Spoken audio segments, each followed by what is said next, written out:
하루 확진자 수가 결국 10만 명을 넘겼습니다. 거리 두기가 어느 수준까지 조정될지 주목됩니다. 이재명 민주당 후보는 서울을 중심으로 유세를 펼쳤습니다. 코로나19로 인한 소상공인과 자영업자의 빚을 국가가 해소하는 신용 대사면을 약속했습니다. 윤석열 국민의힘 후보도 서울과 경기를 돌며 지지를 호소했습니다. 파시스트, 공산주의 같은 거친 표현으로 현 정권과 이 후보에 대해 공세를 폈습니다. 딸의 KT 채용비리 혐의로 국민의힘 김성태 전 의원의 유죄가 확정됐습니다. 딸의 정규직 채용에 KT 사장의 국회 증인 출석을 막아준 대가에 따른 뇌물로 인정됐습니다. 여러분 안녕하십니까? YTN 자정뉴스 시작합니다. 오미크론 변이 확산세가 이어지면서 국내 코로나 발생 이후 처음으로 하루 확진자가 10만 명을 넘었습니다. 오늘 0시부터 밤 9시까지 확진자는 10만 870명입니다. 내일 0시 기준으로 발표된 신규 확진자는 11만 명 안팎에 이를 것으로 보입니다. 네, 그동안 안정세를 보이던 위중증 환자도 70명이 넘게 급증했습니다. 정부는 현재의 유행 상황을 안정적으로 전환시키는 것이 중요하다고 강조하며 내일 발표할 사회적 거리 두기 완화를 두고 고민이 깊습니다. 이동우 기자입니다. 코로나19 신규 환자는 전날보다 2,700명 가까이 늘어 9만 3천여 명으로 또 역대 최다를 기록했습니다. 이는 일주일 전에 1.7배, 2주 전에 4.1배, 5주 전과 비교해선 22배 이상 많습니다. 위중증 환자는 하루 사이 76명 급증해 400명에 근접하면서 지난달 25일 이후 최다치를 보였습니다. 200명대를 유지하다가 확진자 급증에 따라 증가세로 전환한 것입니다. 현재 위중증 환자 수가 다소 증가하는 경향을 보이고 있으며 고위험군인 60세 이상 확진자군도 증가하여 현재의 유행 상황을 안정적으로 전환시키는 것이 중요합니다. 당국은 60세 이상 고령층의 높은 3차 접종률 영향으로 가파른 오미크론 확산세에도 위중증 환자와 사망자는 완만하게 증가 중이라고 분석했습니다. 또 위중증 환자 1,500명에서 2,000명 정도까지는 감당 가능하다고 강조했습니다. 확진자와 위중증 환자가 동시에 증가하는 상황에서도 방역 완화를 시사한 정부는 거리두기 완화 수위를 두고 고심하고 있습니다. 질병관리청은 유행의 정점 시기와 규모를 예측하기 어렵다며 의료 대응 체계와 사회 경제 필수 기능을 유지할 수 있도록 유행의 정점까지 방역 상황을 안정적으로 관리해야 한다고 강조했습니다. 반면 정부는 사회 경제적 피해를 최소화하는 것도 중요하다며 자영업자 등의 의견을 반영해 사적 모임은 8명, 영업시간은 10시로 완화하는 방안을 강구 중입니다. 전문가들은 성급한 방역 완화는 의료체계 마비를 일으킬 수 있다며 우려하고 있습니다. 지금 상황에서 사실 완화하는 것은 방역 면에서 보면 무리죠. 급증 추세가 어느 정도 둔화하는 것을 확인하면서 우리 의료체제가 이것은 충분히 감당할 수 있다는 확신이 쓴 다음에 완화가 이루어져야 되는. 방역 패스 유지 여부를 포함한 거리두기 조정안은 다음 주 월요일인 오는 21일부터 적용됩니다. YTN 이동우입니다. 코로나19 확진자가 폭증하면서 재택치료자도 하루 새 5만 명 가까이 증가했습니다. 증상이 없거나 가볍고 60세 미만인 재택치료 일반관리군은 상담이나 약 처방을 받고 싶을 때 가까운 동네 병원에 전화를 하면 되는데요. 환자가 폭증하면서 이들의 관리와 진료를 담당하는 동네 의원들의 업무도 과부하인 상태입니다. 최명신 기자의 보도입니다.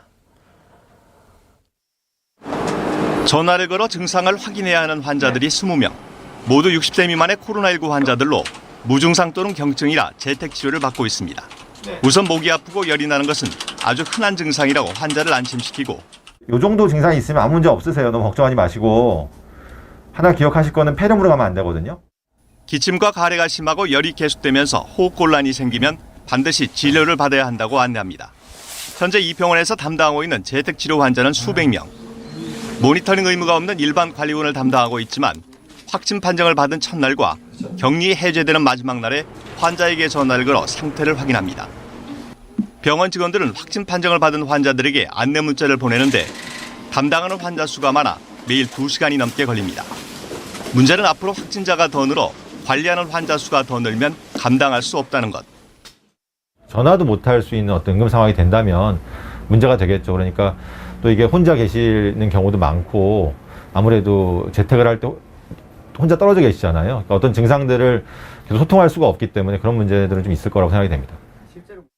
하루 신규 재택치료 일반관리군이 7만 명 넘게 발생하고 있는 상황이라 재택치료 관리 시스템에 과부하가 발생할 수밖에 없다고 말합니다. 정부는 재택치료 집중관리군 20만 명까지도 관리가 가능하다고 강조합니다. 집중관리관을 대상으로 건강 모니터링을 실시하는 관리의료기관은 685개소까지 확충되었습니다. 대략 20만 명의 집중관리군을 관리할 수 있는 역량입니다.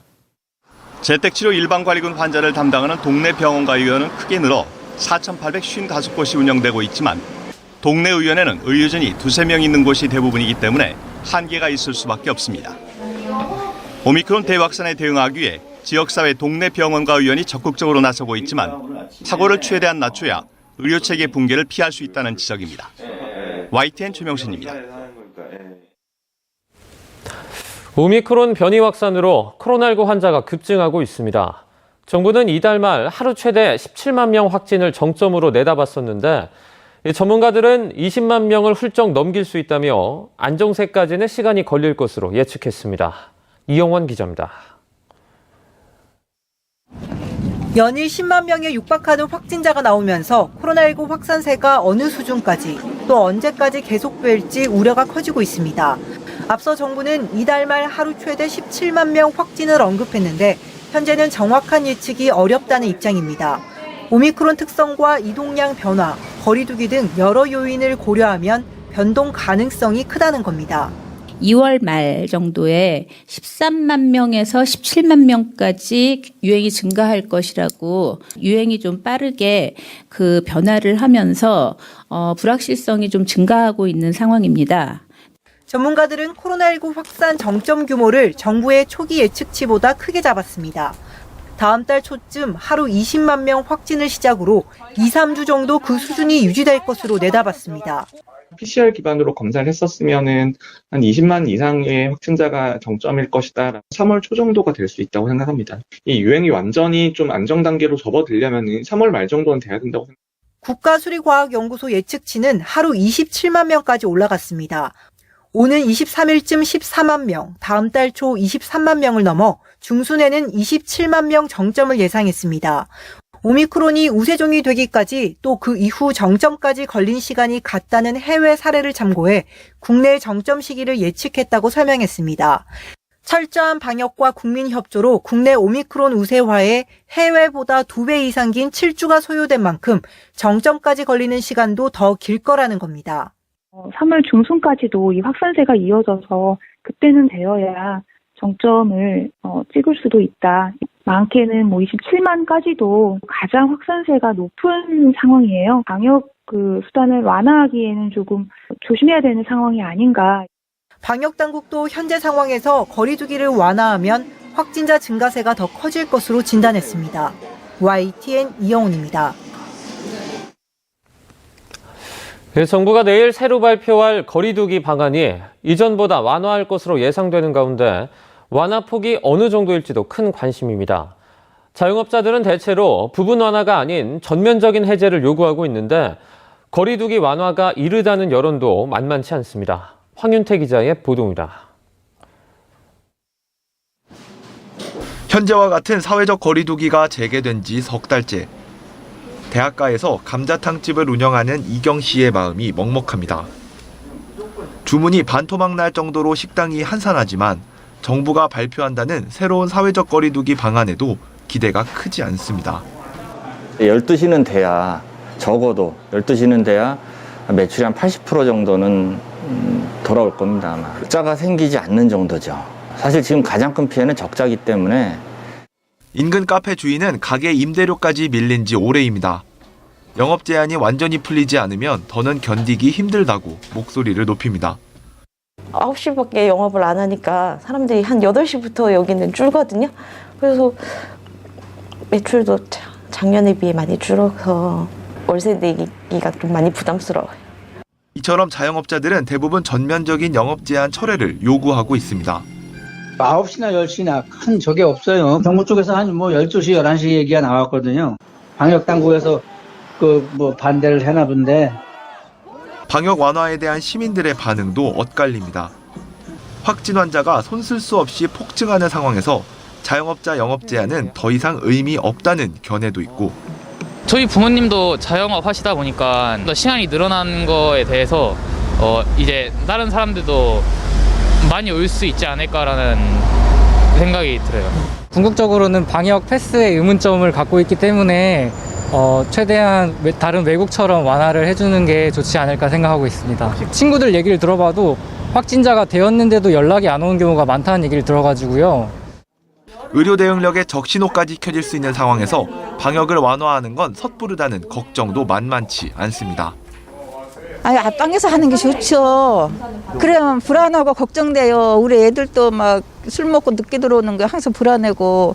이게 시민을 위해서 코로나 번져나는 걸 막으려고 하시는 거잖아요. 수치적으로나 이제 사회적으로 분위기로나 이제 좀 조심을 해야 한다는 분위기도 좀 있는데, 거기서 이제 거리 제한을 좀 푼다고 하는 것이 뭔가 안 맞는 느낌이 드는 것 같아요. 다음 달 초 하루 신규 확진자가 36만 명에 달할 거란 전망이 나오는 상황에서 자영업자들의 고통까지 감안해야 하는 정부로서는 고민이 깊을 수밖에 없어 보입니다. YTN 황윤태입니다. 18세